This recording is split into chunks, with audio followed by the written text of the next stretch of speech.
Happiness is one of the most sought after goals in the human endeavor. During the pandemic, the word happiness trended as the most popular word that people were Googling. People wanted to know how to be happy during that difficult time. Yet during the exact same time of the pandemic, we also saw some of the most selfish and self-centered behavior, perhaps more so in the West than here. Alhamdulillah, may Allah protect you. Where people storing and were hoarding more goods and supplies that they needed at the expense of their family at times and at the expense of their neighbors. And this was a predictable outcome of years of societal conditioning that was programming us and telling us that happiness is found in self-centeredness, in being selfish, in being individualistic, and apparently just doing you. In a recent book that was published by a Harvard researcher by the name of Robert Putnam, he has a book called Bowling Alone. And he said that this gradual decline in communal interest and communal engagement has been the history of the West. He said a long time ago, organizations that used to give us meaning, like churches, he said, labor unions, fraternity organizations, there has been a steady decline in membership. And in its place, people have turned to social media, he said, video gaming, mobile phoning, and every other solitary individual pursuit. When you look at the names of the devices and the applications that you and I use today, you see the same theme, an emphasis on the individual and a rejection of the collective. We talk about the iPhone and the iPad and the iMac and the Facebook and the YouTube and the MySpace. Today they speak about self-actualization, self-optimization, discovering your individuality, celebrating your specialness, they say. There has been a decline in the interest of the communal and a rise in the individual. Now, no longer is man defined by happiness when looking for the benefit of others. Rather, he looks inwardly to see what is good for himself, his career, and his personal family. What is scary about all of this is that this goes against everything we know about where happiness is to be found, whether by way of wahi revelation, or ancient philosophy and wisdom, or advice from our elders, or even contemporary research. This goes against what we have always known, that happiness is found in being part of the collective, part of something that is bigger than yourself and adding value to other people's lives. And allow me to demonstrate this.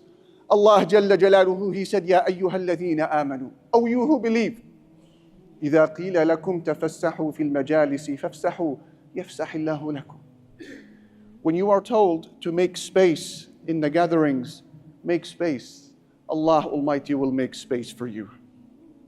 Something as small as making space for your brother in a busy gathering, and you say to him, Tafaddal, come next to me. Allah notices this, and He promises to give you space as you gave space to your brother. You will say to me, space where? Where will I see this space from Allah Almighty? The ayah doesn't mention it. Why? To include every type of space that you need in your life.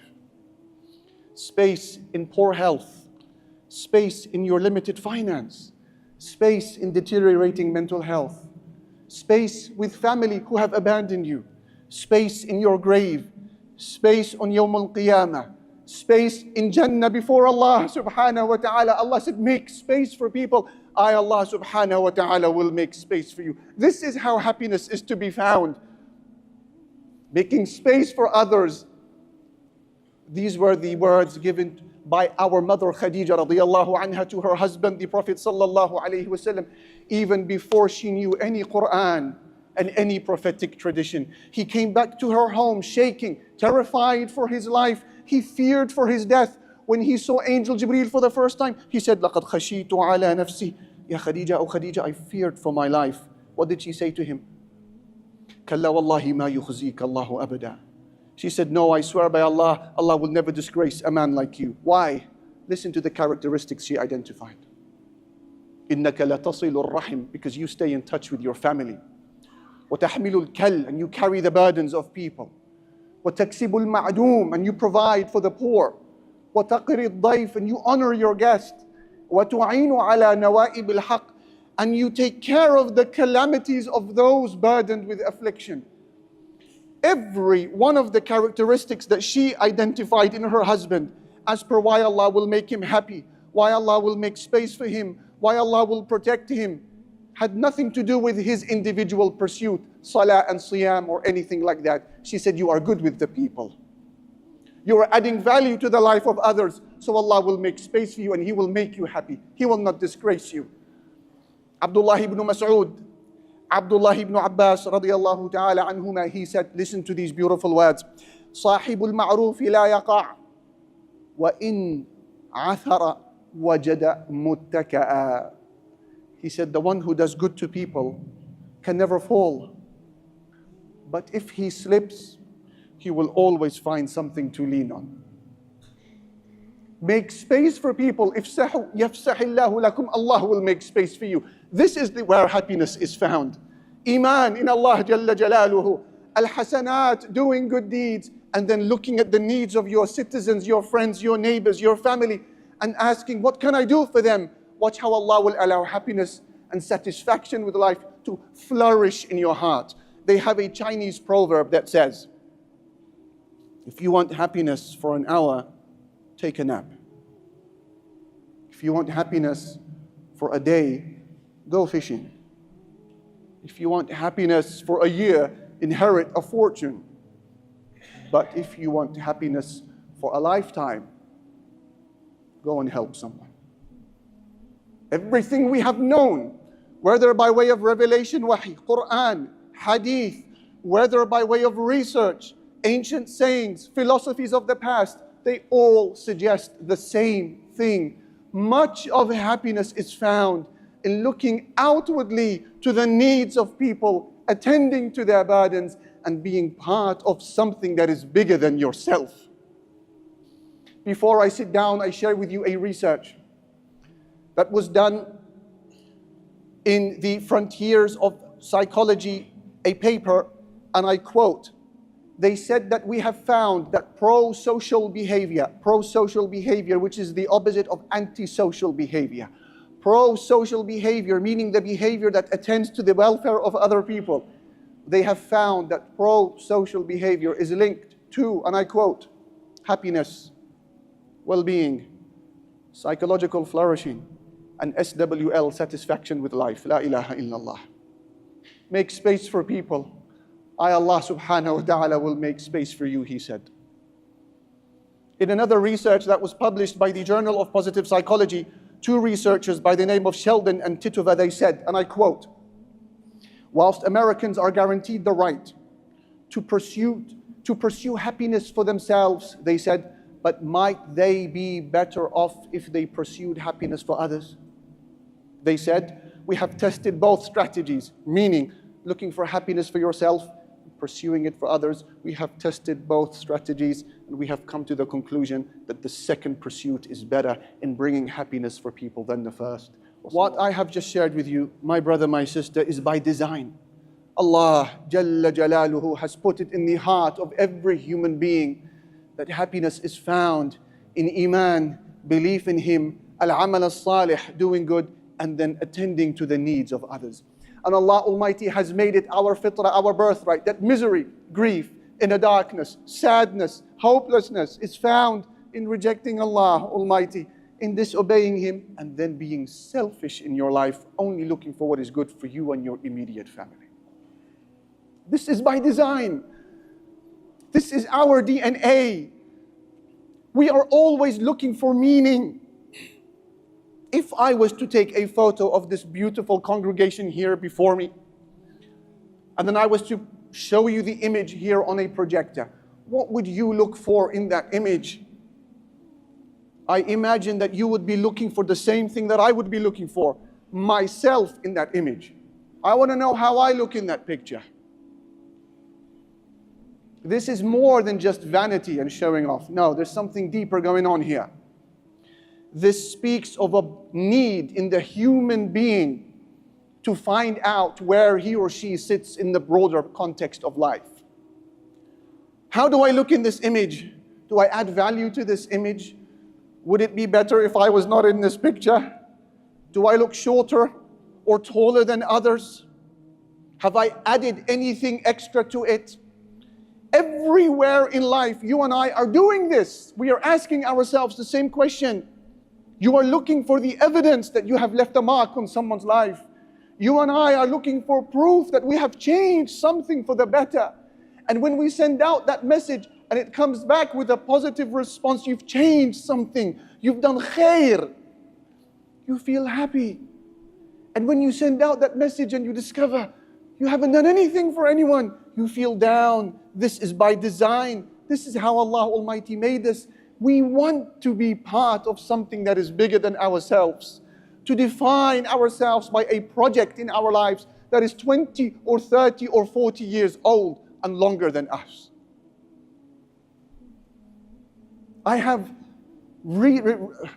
reached a moment in my life where I am convinced of the healing and the transformative nature of this advice. That being part of a project of khair for your community makes you a very wholesome and happy person. So convinced I have become that I have woven this advice into almost all of my counseling sessions.